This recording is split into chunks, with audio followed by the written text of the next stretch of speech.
안녕하세요. 착한 변호사 황은영입니다. 오늘은 요즘 이슈가 되고 있는 개정된 정보통신망법에 대해서 여러분들께 설명을 드리겠습니다. 야권에서는 이 법안을 두고서 이틀막법이다 이렇게 비판을 하고 있는데 어떤 내용이 문제가 되는 걸까요? 여러분들께는 오늘 이 내용을 대해서 자세히 설명을 드리겠습니다.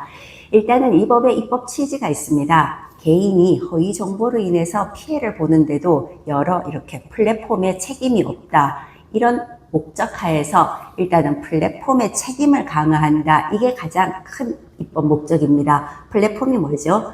네이버라든가 국내에서는 카카오 이런 대형 플랫폼들이 있고 국제적으로는 유튜브라든가 X 이런 여러 가지의 플랫폼들이 있습니다. 여기에 유통되는 정보들이 허위 정보거나 조작된 정보일 경우에는 개인의 피해가 너무나 크고 회복하기가 어렵다. 이거를 보호를 하기 위해서 법을 만들었다. 입법 취지가 이러한데 입법 취지는 공감을 할 수가 있습니다. 그런데 이 규제 절차를 한번 본다면 여러 가지 이슈가 될 만한 점들이 또 있는 것도 사실입니다.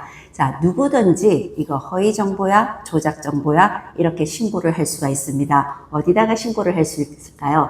일단은 이 플랫폼에다가 신고를 할 수가 있는 겁니다. 플랫폼은 신고를 받으면 어떻게 해야 되죠? 먼저 이거를 결정할 수 있는 권한을 부여를 한 겁니다. 예를 들어 보면 네이버에서 어떤 문제 신고를 받았는데 이거를 어떻게 한다? 차단을 할 수도 있고 아니면 이거를 계정을 삭제를 할 수도 있고 그리고 수익 활동을 제한을 할 수도 있고 아니면 이건 허위 정보가 아니구나 이거 기각을 하면서 그대로 정상적으로 유지를 시킬 수 있는 이런 어떻게 보면 1차적인 가장 중요한 권한을 플랫폼 업체에다가 준 겁니다. 이렇게 되니까 과거에는 이거 명예훼손이네, 모욕이네 이러면서 고소 고발을 하거나 법적으로 조치를 해야 되는데 이런 긴 과정이 적법하게 절차적으로 거쳐가는 과정이 생략되고 일단 플랫폼 업체가 이런 의무에 가까운 조치를 해야 된다 이렇게 규정이 되니까 일단은 막강한 권한을 가지게 되고 어떤 말을 하는 거에 주눅이 드는 이런 효과가 있지 않느냐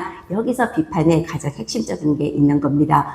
그렇게 되면 그러면 서로 다투겠죠. 신고를 했는데 이건 허위 문제가 좀 있겠구나. 그래서 차단을 하거나 어떤 삭제를 하면 역시 그 게재자 입장에서는 아니다 하면서 다투는데 이 또 다툼이 있을 때 판단을 어디서 하느냐? 법원이 아니라 행정기관 방심위에서 먼저 할 수 있는 권한을 또 가지는 겁니다. 이렇게 되니까 사실은 신속한 권리 구제다 이런 면에서는 어느 정도 입법 목적의 취지를 이해는 할 수가 있는데 대신 정보를 게재하는 사람들, 유튜버라든가 어떤 이슈 제기를 하는 사람들 입장에서는 법원이나 사법당국이 아니라 행정기관에서 이렇게 맘대로 1차적으로 업체도 삭제를 할 수가 있고 아니면 그게 문제가 된다 그러면 행정기관 쪽에서 오히려 이런 권한을 갖는구나 이렇게 되니까 이게 법적으로 좀 문제가 있지 않느냐 가장 논란의 중심은 저는 이거라고 본 의견을 가지게 되는 겁니다.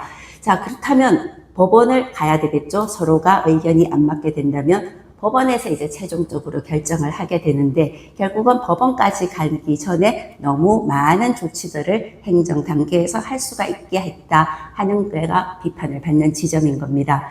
법원에서도 여러 가지 면에서 좀 새로운 약간의 이슈가 지금 있습니다. 일단은 징벌적 손해배상이라는 걸 도입을 하고 있습니다. 자, 내가 손해액은 100만 원인데 500까지 곱하기를 해서 가중해서 손해배상을 매길 수도 있고 그리고 보통은 손해액을 입증을 해야 되는데 손해액이 입증이 안 되면 일단은 5천만 원 한도 내에서 법원이 재량에 의해서 정할 수도 있다. 이렇게 보니까 기존의 법 구조와는 좀 다른 손해배상 책임을 지우고 있는 것도 특징입니다. 그리고 또 과징금이라는 부분이 있습니다. 일단은 과징금 10억까지를 한도로 해서 매길 수가 있다 이렇게 되는데 이 부분에 대해서는 좀 정확하게 짚을 필요는 있습니다. 누가 과징금의 대상이 될까요? 처음에 입법 과정에서는 플랫폼 업체, 네이버나 유튜브 이런 업체에다 과징금을 매겨야 되는 거 아니야 이랬는데 그거는 아니고 일단 법원에서 한번 확정해서 이거 허위 정보네 이렇게 규정을 했던 확정된 허위 정보를 2회 이상 유통하는 역시 유튜버 게재자들이 과징금을 받는 이런 제도입니다. 자, 이런 절차에서 볼 때는 이른바 기존 절차는 확실하게 다르게 먼저 행정적으로는 빠르게 접근할 수가 있지만 또 상대적으로 표현의 자유를 너무 제한하는 게 아니냐 이런 논란이 되는 겁니다. 이렇게 되니까 이틀망법이다. 이거는 정치적으로 어떤 의도를 가진 법이다. 이런 비판의 혼란을 가지고 오는 면이 있는 것이죠. 자, 표현의 자유냐, 비판의 자유냐, 아니면 허위 정보의 유통이냐, 이런 논란에서 어떻게 보면 세계적인 입법 추세에 맞는 것 같긴 한데 또 우리나라 법이 너무 앞서가는 면도 있지 않느냐, 이런 비판이 있습니다. 자, 이 법이 시행이 되었는데 이제 플랫폼 업체도 그리고 정보를 게재하는 콘텐츠 제작자들도 여러 가지 면에서는 좀 더 공정하고 사실의 허위 정보가 아니고 조작된 정보가 아닌 제대로 된 여론 형성을 위한 그리고 나의 표현의 자유를 제대로 법으로 보호받을 수 있는 이런 정보를 생산을 해야 되지 않느냐, 한 번 더 조심해야 되는 면은 있습니다. 자, 여러분들 정보통신망법에 대해서 이해하시는 데 도움이 되셨나요? 좀 어려운 법이기는 합니다만은 그래도 우리 일상에 성큼 다가온 허위 정보, 조작 정보에 인한 피해를 줄이겠다는 게 입법 목적입니다. 잘 정착되도록 우리가 관심 있게 지켜봐야 될 것 같습니다. 감사합니다. 구독과 좋아요 부탁드립니다.